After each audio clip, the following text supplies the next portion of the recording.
Hello, and welcome to the Kosh podcast. I am your host, Timber Smith, and once again, we got a great show this week. I'm super excited to be here, and let me tell you something. I'm super excited about my guest this week because we go back.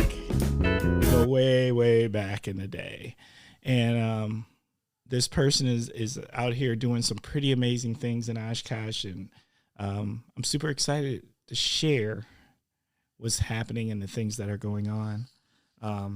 So, you know what? Without further ado, let me introduce my guest, Dr. Brianna Klotz. Klotz? Yep. See, look at that. I'm already messing it up. It's okay. Yeah. It's my married name, so This is true. Only, All right. I guess I did choose it, but you know. Yes, you kind of did. All right. And I can't call her Brianna because I know her as Bree, so I'm just going to refer to her as Bree throughout this episode. Is that good with you? Bree is just fine. All right. So, Bree, can you please tell us a little something about yourself and what is your connection to the Kosh? Well, I have been in Oshkosh since, let's see, that would have been 1992. That was a long time ago. Went to Webster and North, so that's the side of town I'm from, and Oshkosh is home. Even though it feels like it's turning into a bigger city, it's still surprising at how, connected and things that you really feel like are. You feel the Kosh is turning into does it feel like it's growing on that level? Maybe physically when you see buildings going up and things spreading out, it just looks like there's growth and you feel like it's a bigger city, and then you run into someone who knows someone and you're like, oh yeah, it's still got that small town feel. Oh yeah. Yo, yeah. I think it very much has that small town feel because I don't think you can go to the Pick and Save festival or the Piggly Wiggly without running into somebody you know. So right. There's something to that. But I will agree with you. The growth, particularly like residential. Some of the buildings going up. My observation, north side. Residential stuff that's getting built, more residential apartments, things like that. I do feel like we must be growing because they keep building more places for people to live. Yeah, and we'll just have to wait until the 2030 census to find out if we're right. Yeah, this is true. Oh, wait. Was there one in 2020? I'm not sure. No, there was. No, there was a census. I don't know about the data, but I'm sure it's going to get released regardless, and it's going to be what it be for the next decade. So, yeah. All right. You ready to jump in? Yeah, let's jump in. Okay. First segment. What in the world is going on with? That's what it's called. So you just start with that phrase and finish it with something that's on your mind. Oh, gosh. Well, let's stay away from COVID and politics. So let's Wisconsin weather. Oh. Is it or is it not spring? I don't know. I feel you on that. Easter was really nice. It was. And then it got really cold, and I think it snowed one day. I woke up to that little sprinkling of snow, and I was just like, serious? All I know is this. I just don't want to happen what happened about 2 years ago when we got, like 8 to 10 inches in April. And that when we had the ice storm and all the robins were dying, and we're all rushing to put this bird food outside that the robins didn't like anyway, because then I found out they only wanted worms and insects and not the suet balls that I got. Okay, you're on some different. Yeah, no, that might have been 3 years ago. I don't know. Maybe. All I can tell you is I just remember that it was super wet and heavy, and the snowblower was already put away, and I was just like, good God, and nobody could there was a bunch of people that had to call into work because that snow was just we're never safe. I think until June 1st, we're not safe. Ooh, I always grew up, my parents, shout out to mom and dad. My parents always told me Mother's Day. You got to wait till Mother's Day before the snow. You're safe from snow. And I think with like planting stuff outside too, that's kind of the safe date for things you hope that they're not going to freeze. Yeah. And I've planted some things already, so I'm hoping I didn't jinx myself. Oh, what we plant? What did we plant? Oh, what did I plant? Well, some of these things were completely new to me because I was planting perennials and I wanted to find things that would survive in shady areas up close to the house. And I tried to find things that would attract hummingbirds. So I went with Bethlehem sage, something else that flowers that attracts hummingbirds, and I can't remember what it's called. And I got a couple of bleeding heart bushes, which I saw one outside next to your driveway. So yes. I've got a couple of those. And some other flowering ones that are not in the ground yet. And then a kind of Japanese grass that does well in the shade, but that's not what it's called. But it's kind of like a dusty green color. It's really pretty. Yeah, let me tell you about the bleeding hearts. Like, we have one. I actually like it quite a bit, but not as much as the little kids down the block. So I always catch the little kids in my driveway picking all the little hearts off of the plant, and then they collect them and like it's a thing. And I'm always trying to talk the wife into not yelling at the little kids. Leave them little kids alone. Well, they're attracted to beautiful things, so that's good. Hey. And those plants are pretty sturdy, so I think they can handle it. And the plants are right at their level. Yeah, it really is.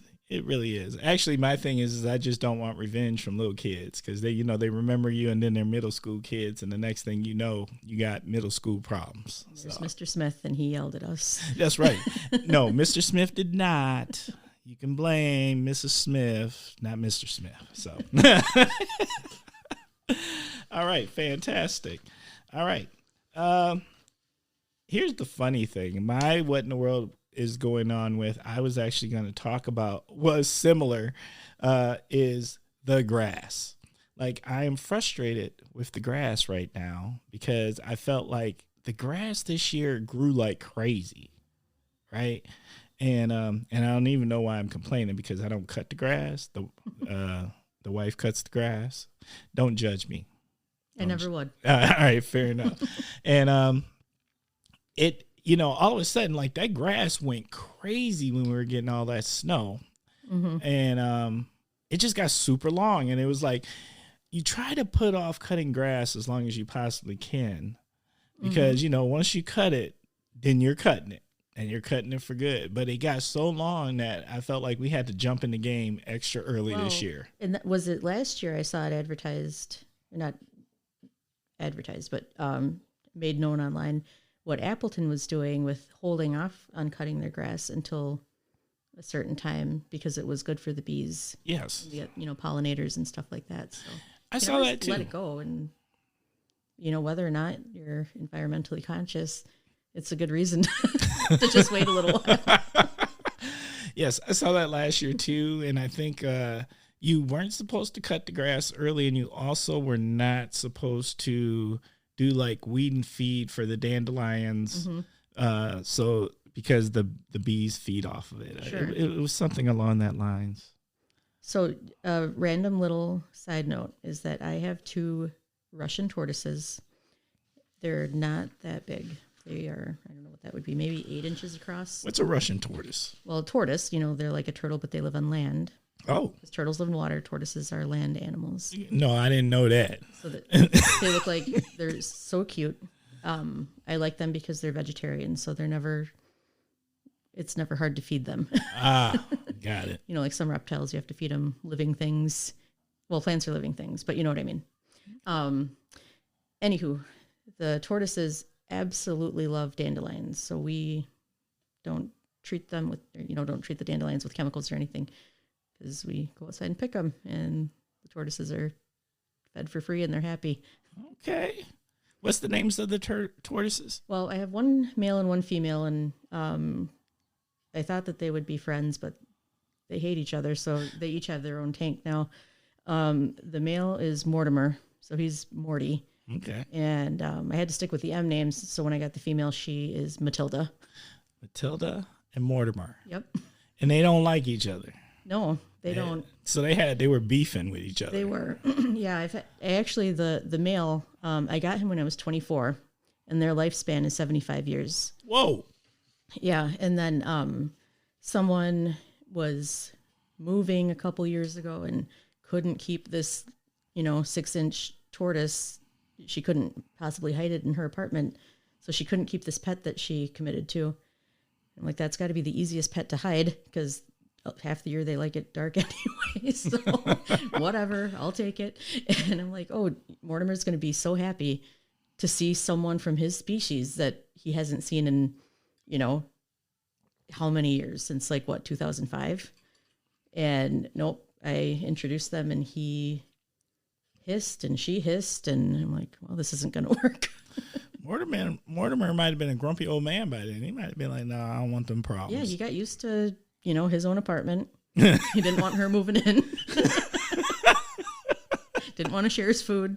Didn't want to share his dandelions. None of that, huh? But that is hilarious. Okay. So now it's we got, an aquarium tank on the bottom and one on the top. So we always make jokes about, the crabby lady downstairs and the old man upstairs or whatever, like they're neighbors. That's kind of fantastic. All right. So we're going to jump into the next segment, which is word association. First word. You ready? So you're going to say the word and I'm just going to say my favorite thing? Or no, what pops into my head? No. Yeah, whatever comes to mind. Okay. You just let it go. Okay. Food. Thanksgiving. Is that your favorite holiday? It's up there. I think any holiday that involves family and a lot of good food is my favorite. It's my favorite. And I'll tell you why. It's the one holiday where it's legal to be a glutton and lazy. Because theoretically you're supposed to go eat until you can't, until you pass out, and then you take a nap.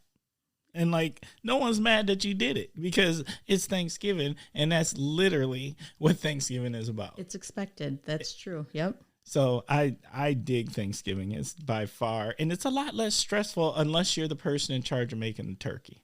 See, I enjoy hosting for my family because then when I'm fat and tired and ready to be at home, I'm already there. I don't have to worry about leaving and going home. Does your family come in their jammies? Do they come ready to? I would say dressed comfortably. So there's elastic pants. Probably. Yep. It's not formal, that's for sure. Oh yeah, I'm all about Thanksgiving is about a good warm-up suit. Mm-hmm. Something that's super comfy. Yes. And maybe a jersey if your football team's playing. Oh yeah, you know what? I never thought. Well, I'm not a big football person, but I could see that. That makes sense. I remember. Well, I believe it. And I'm not the biggest football or sports buff, but it used to be that the Packers and the Lions would always play on Thanksgiving. Yeah. Until that changed however long ago. But yeah, that was a tradition. I'm not quite why that changed, but yeah, I remember that also. It should go back to that because that was always nice to count on. Is that a bias? It's a personal preference. Personal preference. I'm not sure if other teams would quite feel the same way. I'm not even sure the Detroit Lions feel that way. We don't care about the Detroit Lions. We just want to watch the Packers beat the Detroit Lions while we're eating good food. I feel you on that. Fair enough. All right. Next word. Cocktail or beer? Beer. Beer? Do we got a favorite? What do we like? Well, okay, so I want to say maybe about a year ago, I experienced a sour ale for the first time, and I thought that was just a delicious one. I want to say it was, I don't remember the name of the beer, but it was brewed by Mobcraft in Milwaukee. And that kind of opened my eyes to some of the more, craftier beers and the art that goes into it and and that kind of thing. I mean, I don't overindulge or anything, for sure. But if we're out somewhere, looking at something or want to pick something new up, then, now I'm kind of looking for what's new out there for a sour ale or, trying something new. So when you're walking down the aisle and are you the person you see something new, you're like, oh, let me give that a shot. Okay. I've had a sour ale. Now, I am not a beer drinker. Those who know me, I am all about Grey Goose and seltzer. But, I definitely indulge in a beer here and there. And I like the sour. Like, I didn't think I would. Like, I thought it would be funky. But it actually, it's got a nice, I don't know. I don't want to say a flavor, but I mean, it is. Well, a lot of them that, and not like I've tried so many, but they seem to be fruitier with their elements. Right. And they do it in a way that it turns out to be like not too sweet, where other like fruity drinks or some of the ciders or other things that are out there, it's like too sweet to have more than one. Yes. And these are not, and I like the tartness of it. And I like sour things, grew up with Warheads and bruh, all those cool candies. I could not do those.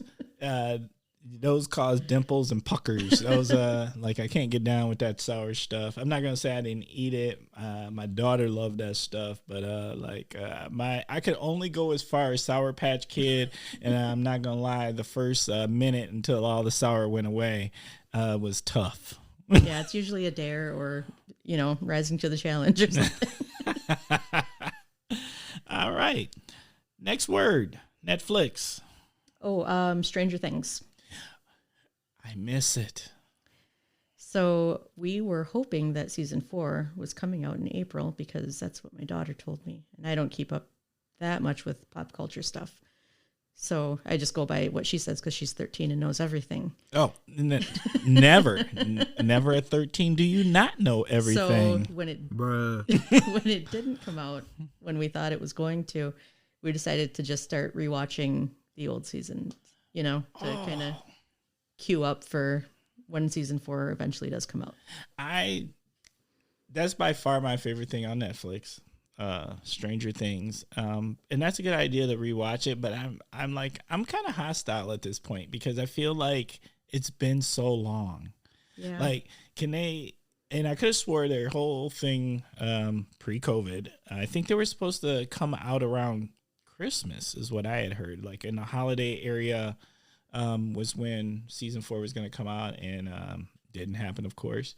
And now I'm at the point that it kind of makes me think, how old are these children going to be? Well, yeah, even when they weren't, skipping months and recording, you could see how much they aged from one season to the next. Right. So I don't know. I think it's a very well-written series, and I still look forward to it. It'll still be good.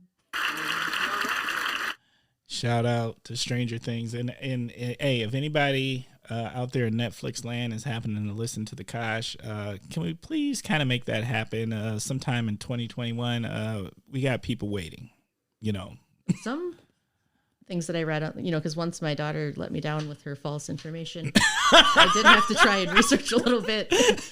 And some people are predicting, well, if this season was released in July of such and such, and then this season was released in October. So they're like, so it's got to be a July or an October, which maybe they're onto something. So I'll just hope for July instead of October. Yeah, I'm with you on that. Okay.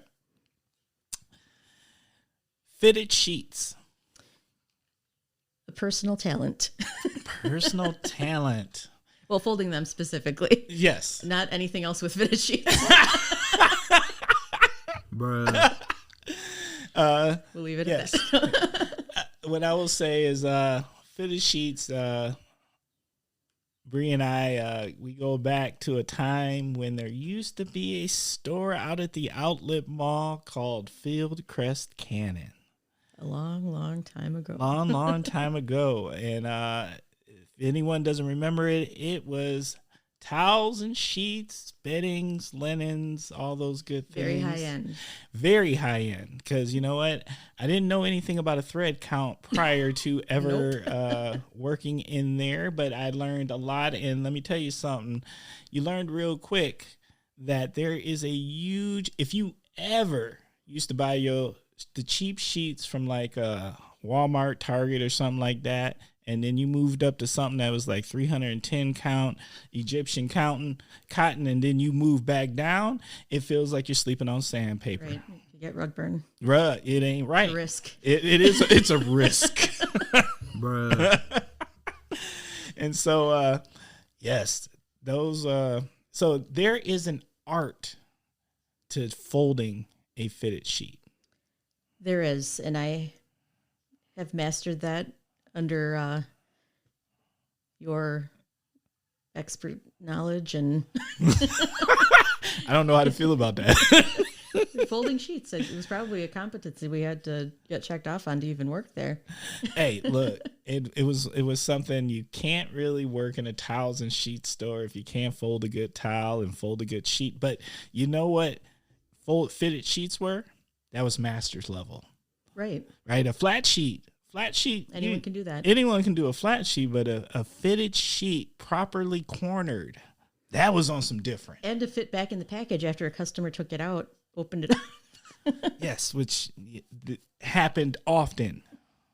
And please, y'all out there, why do y'all gotta do that? Can't you just open the package and just rub your hands and kind of feel the soft cottony texture and let it go and not pull it all the way out to see what you're looking at? Is this really a queen size? I have to see. Basically. Bruh. Okay. Community. Togetherness. Okay. I think that community it's always important, but I think it's kind of evidenced itself in how important it is with the last year plus in the pandemic that we've been going through. And there's just been a lot of hard times, and, it's hard enough to lean on people when you're used to being independent or, fending for yourself. And I think, things kind of being in quarantine, people being in quarantine and social distancing and all of this stuff has made it even harder for people in our community to connect, to lean on each other in a time of need. And I think staying connected and recognizing needs and kind of demonstrating that, we still need to do this for each other is needed. Well, okay. Dr. Bree, you are in the medical field. What did you see like this past year with COVID? I mean that in, I don't know if I even mean that in the most medical sense. Right. Like you know what I mean? Helicopter viewpoint. Yeah. Like people, what was going on with the people? I think, I have, well, I'm going to rewind a little bit because I kind of skipped over the nonprofit when I was introducing myself and got a little sidetracked.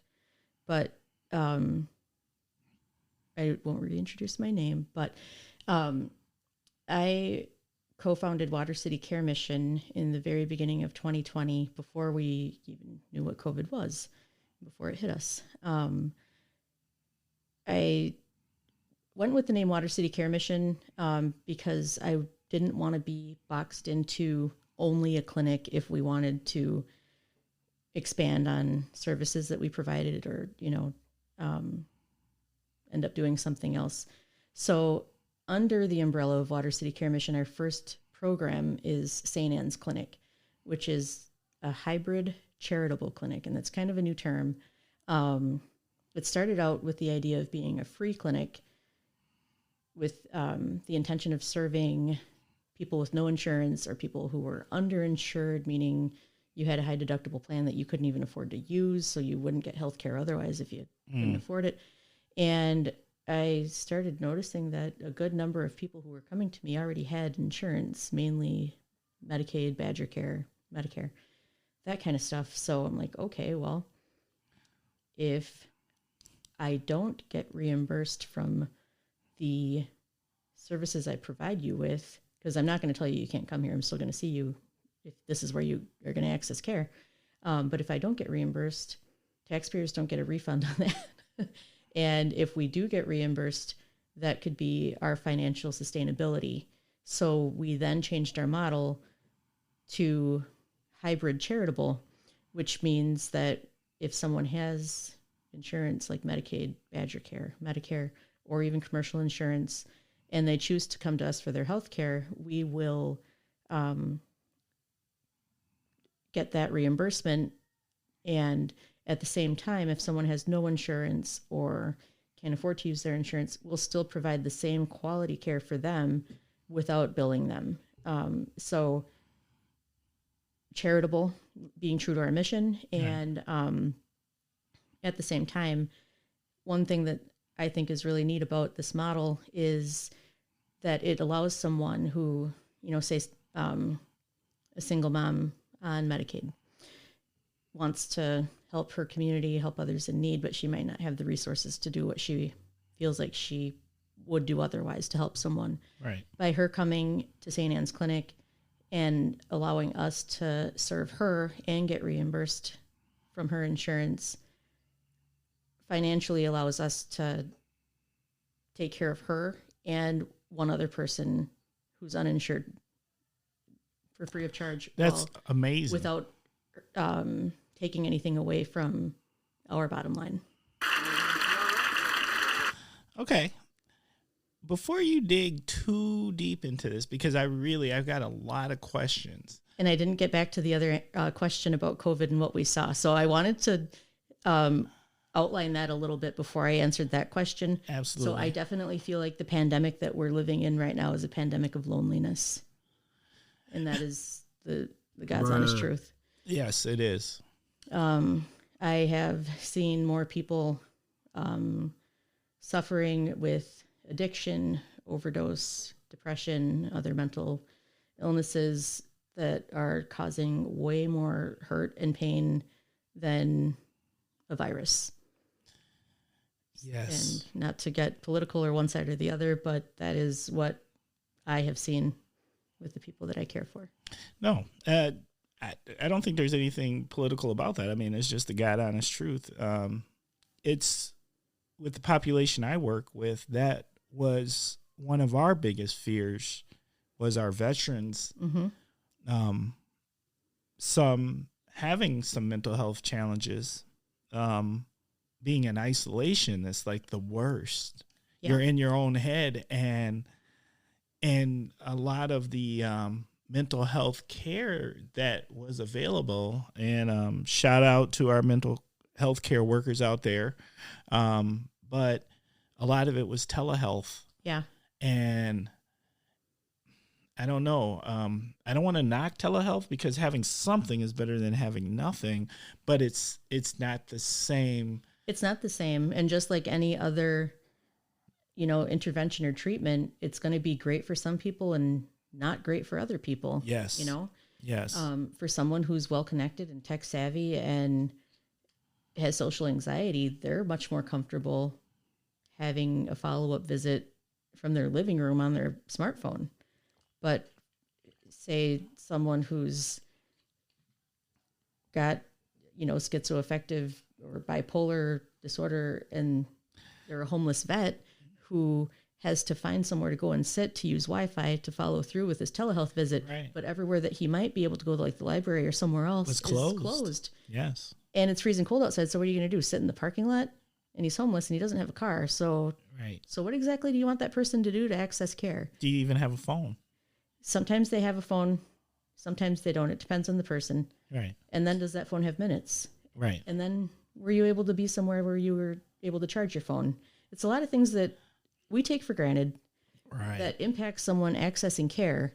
And then to get too deep into things, but, say this individual misses their telehealth appointment for routine follow-up because of one of those factors or another. And now their medication refills are held hostage until they follow up. So now they're not getting their medications. Bruh. And you can think of the sequelae of that. Like, it just rolls downhill. They're being punished for something that's out of their control. Right. No one asked for this. Right. No one asked for it. And but that being said, precautions had to be took too. Right. Yeah. And definitely in the beginning, I understand we didn't know what we were dealing with. And as we started to see things unfold, I think we, so the ripple effect is causing more pain than the first drop. Fair enough. I won't make you dig in on that. Okay. So that rolls us into our last word. And you were starting to get into this a little bit. And I think this is, it's one of those things that I think it's like we all need it. But it means so many different things to so many different people. And that is healthcare. Mm-hmm. So what comes to mind when I say healthcare? So what I believe is that we should all have access to healthcare that best suits us. And just like telehealth isn't a one-size-fits-all, save the world answer. Right. Access to healthcare also is not, because healthcare at one place is different than healthcare at another place. And most places are honestly sick care, where you get care when you're sick and not so much when you're healthy. But is that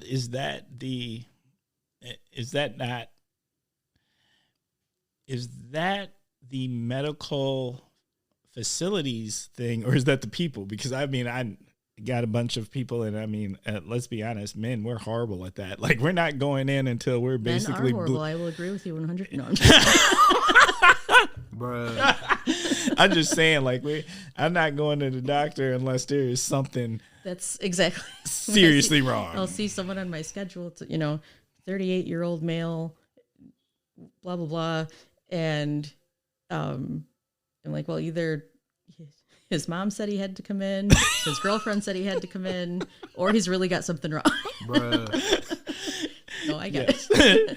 Facts. What my approach is, and the approach that I take when working with people is, all I know is what you tell me. I'm not researching you online and seeing what your background was or whatever to see what I think you need.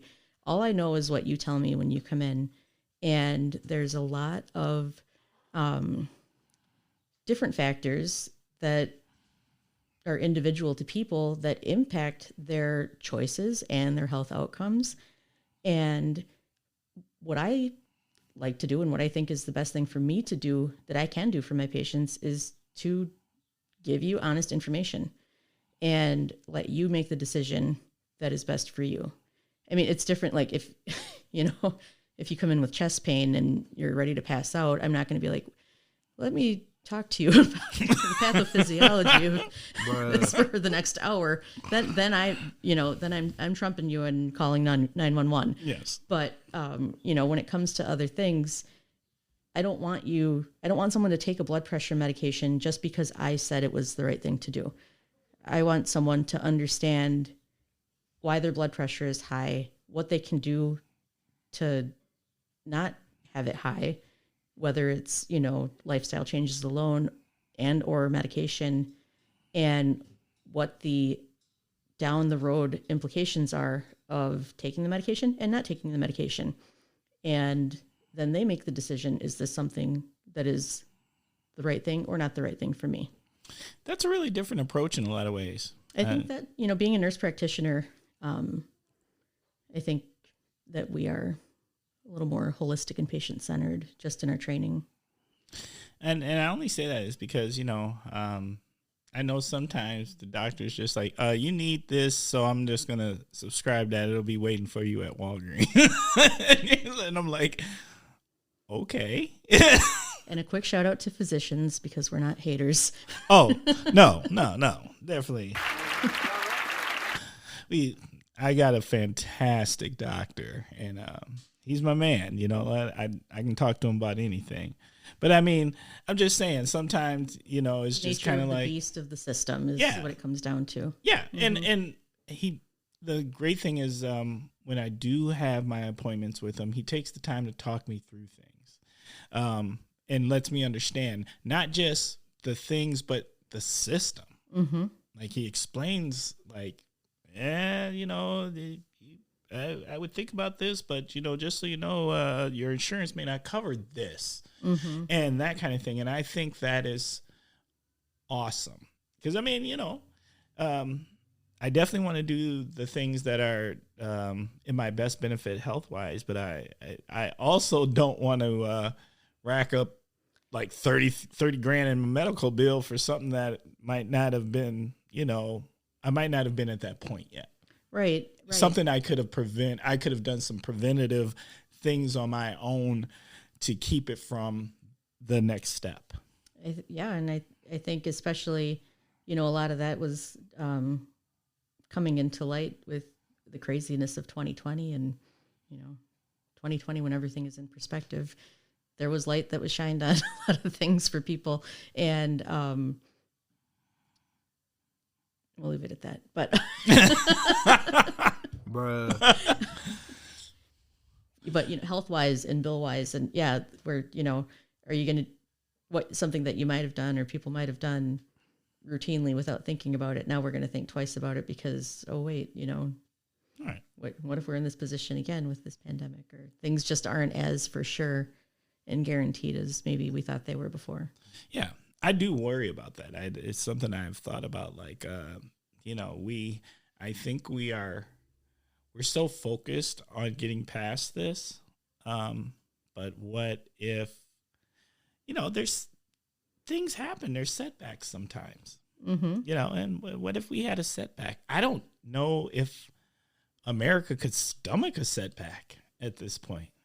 You know, we've got this mental focus on we're getting out of this one way or the other. Back to normal. Yeah, we're getting back to normal. You know, and you know, there's a lot of people who already are back to normal. As far as how they're going, for one, nurses have been washing their hands before it was cool. So yes, that's our normal. That's your normal. so there was nothing about COVID that all of a sudden nurses had to start washing their hands.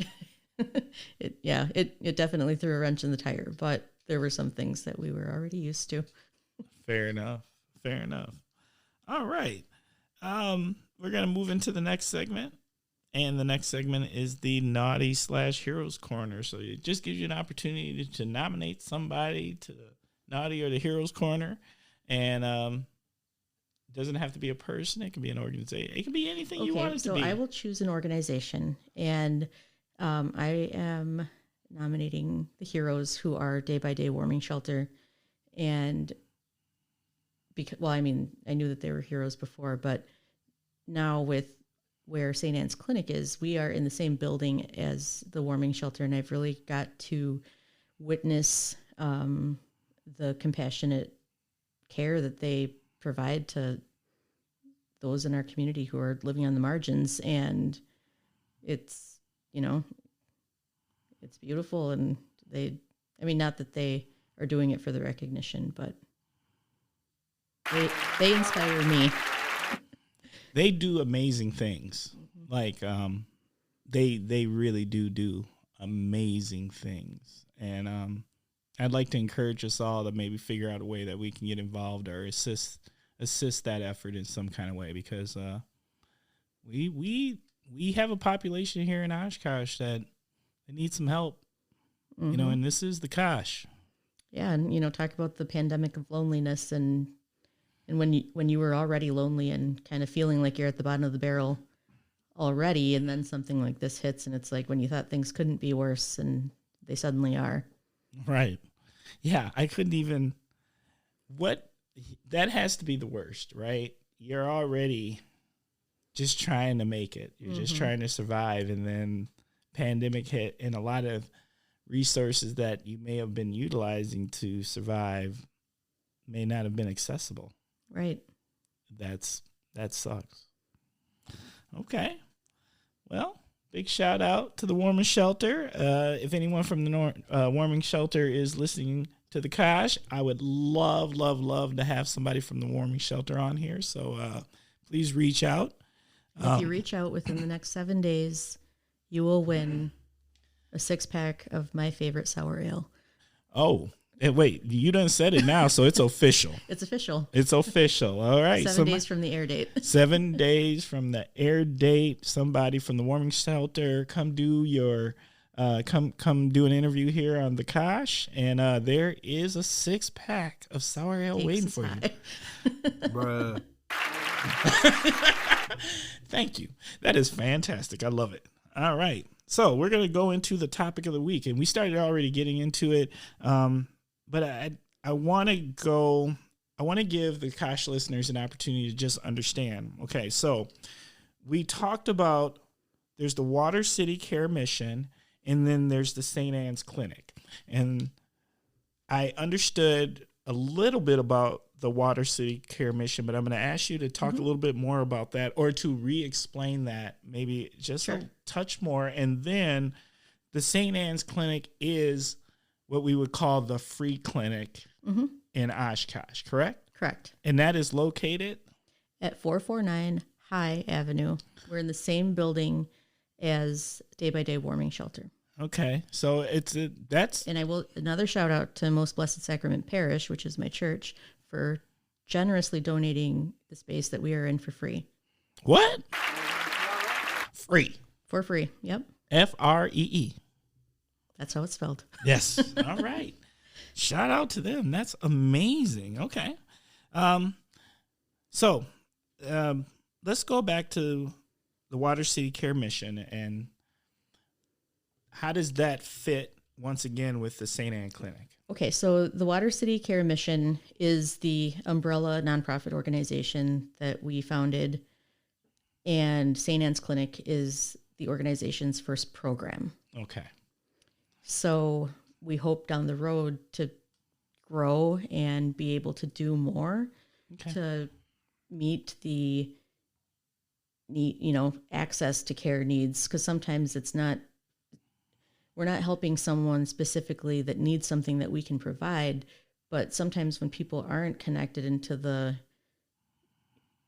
confusing, tangled mess of modern healthcare, it's really hard to get started. And sometimes we're just, pointing them in the right direction or holding their hand through the first few steps, or, just kind of being an additional resource to help them get connected.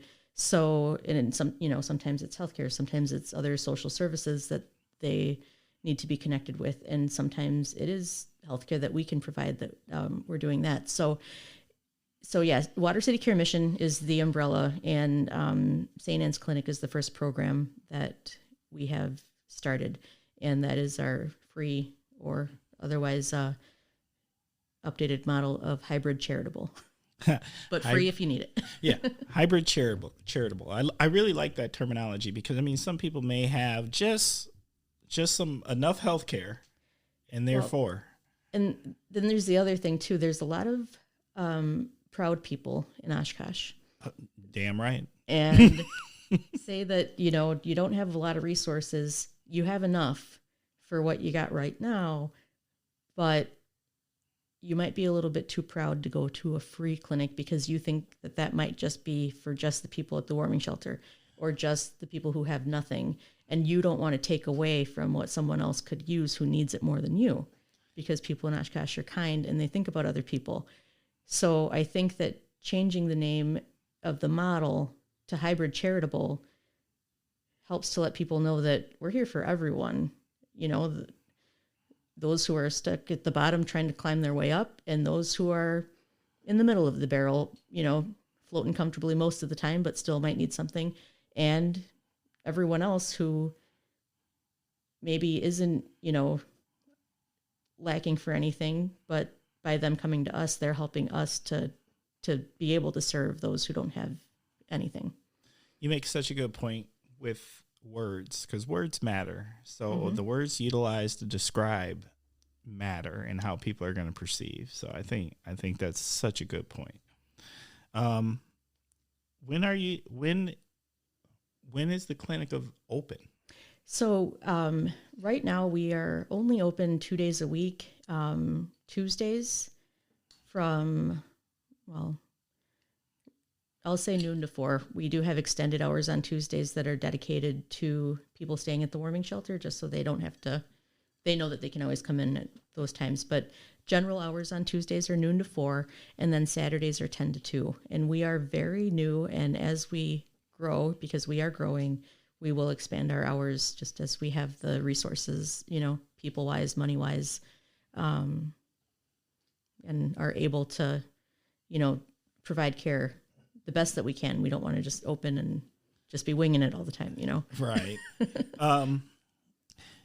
Is there any programming that you, under Water City Care Mission, is there another step that you're thinking about at this point, or a direction you want to go into? So, yes, I have lots of ideas.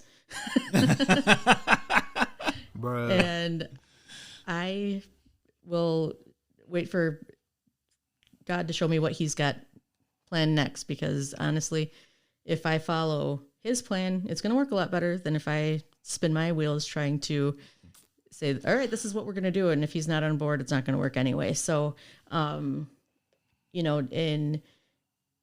helping the people that we have been taking care of, it's been pretty eye-opening to see, right in front of you what the needs are. Like, yeah, we can take a step back and look at, okay, Christine Ann Center is providing these services, but are they meeting the need? How are we evaluating if the need is being met? We know that human trafficking is not nearly spoken about enough, and we know that we have Damascus Road, who's a nonprofit in Oshkosh, who's helping victims of human trafficking. But what are their limitations? How are we knowing if they're making a difference? Can we work together? So I think collaboration, not recreating the wheel, but then also complementing efforts to really look at the outcomes and how can we measure what is being done instead of just looking at measuring what we're doing to try to solve them, if that makes sense. Because Who cares how many hours of volunteer work I do if the problem isn't being impacted? Right. So I don't want to come right out and say that, our next program is going to be domestic violence shelters or a food pantry or fill in the blank with how to help people with services. But yeah, we'll do something else down the road that's helping. I don't know exactly what is going to be next, as we're still putting a lot into the clinic to get that completely off the ground seamlessly. But the answer is yes. Okay. Okay. Awesome. I think there's going to be, some Kosh listeners are going to know that this exists, and I think there's going to be a number who don't.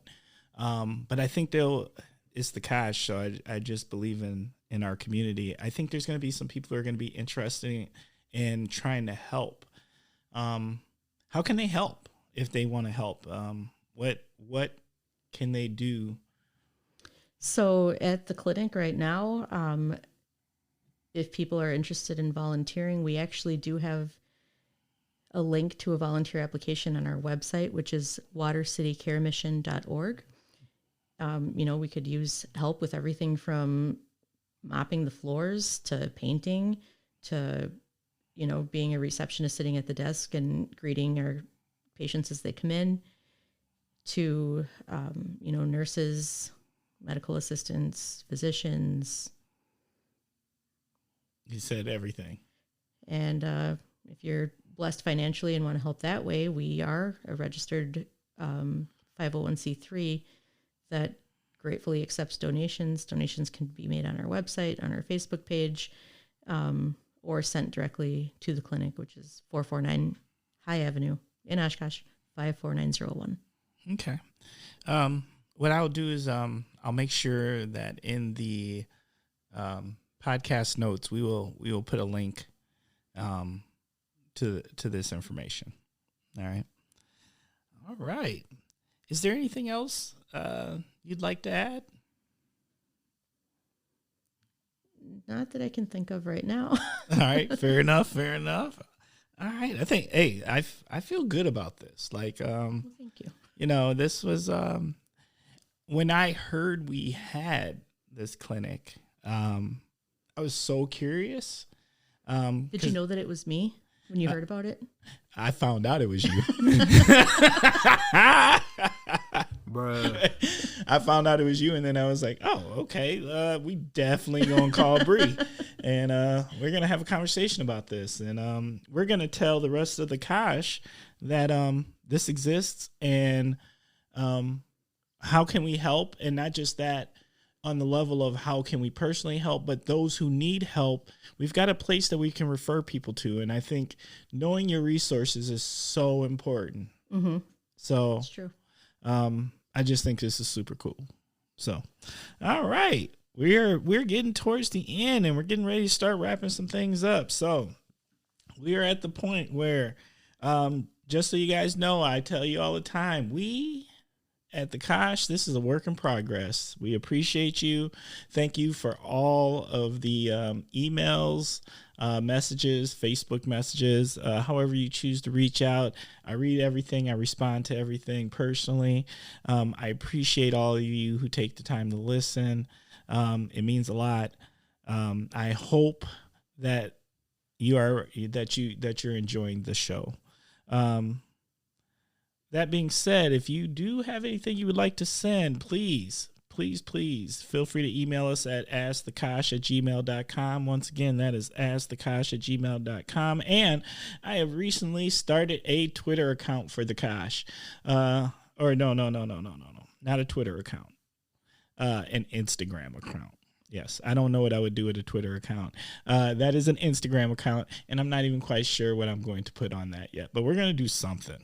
Well, the cool kids told me I was supposed to have one, so therefore. Well, I got a 13-year-old that can talk you through this if you need any help. Oh, well, will she work for cupcakes? Because, Probably. the wife bakes well. All right. So, that being said, we are at the spot in the show. This is my favorite spot in the show. It is shout out time. So, Bree, who would you like to shout out? My mom, just for being an awesome mom. That's awesome. Okay. Well, we said Day by Day Shelter, Most Blessed Sacrament Parish, the College of Nursing at UWO, because without the degrees that I earned there, I wouldn't be where I am today. And they are also helping me out too with supplying nursing students who are doing their clinicals, which is a big help on both ends. Oh, that's awesome. Mm-hmm. Okay, that's awesome. All right. I would like to send a shout out to the old school Fieldcrest Cannon crew. So all of you out there who used to work at Fieldcrest Cannon back in the day, particularly under my management, appreciate y'all. Those were amazing times. Retail is not typically fun, but every once in a while you find a way. It was an amazing time. and a crazy time. So that's all I got to say about that. Bruh. All right. So we're gonna start wrapping things up here. Bree, do you have any parting words of wisdom for us? Sure. When you're thinking about others in your community, it's really easy to focus on what makes people different than you. But if you can find at least one thing that you have in common, then you can figure out what makes them us. That's deep. I'm feeling that. All right. Well, I hope you enjoyed this. It was fun. It was a good time, right? Thanks for inviting me. Hey, thank you for coming and sharing. To all those out there, the Kosh.